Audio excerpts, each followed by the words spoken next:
Hallo zusammen und herzlich willkommen zu einem weiteren ganz kurzen Review, nämlich vom Lego Technik 42072. Das nennen die WAC. Und das ist ein 7 Plus bis 14 Set, hat 135 Teile, ist ein Pullback-Variante, hat eine Anleitung dabei und die Spezialfunktion wäre, dass der Motor rausgehen kann, wenn er in etwas reinfräst. Abgesehen von dem, super cooles Set, mega stabil. Meine Kinder haben leider hier 2 Flammen verloren, die hier wären. Aber abgesehen von dem, super cool. Ich hoffe, euch hat das kurze Review gefallen.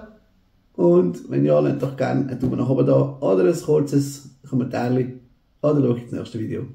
Danke vielmals und ciao zusammen, bis nächstes Mal.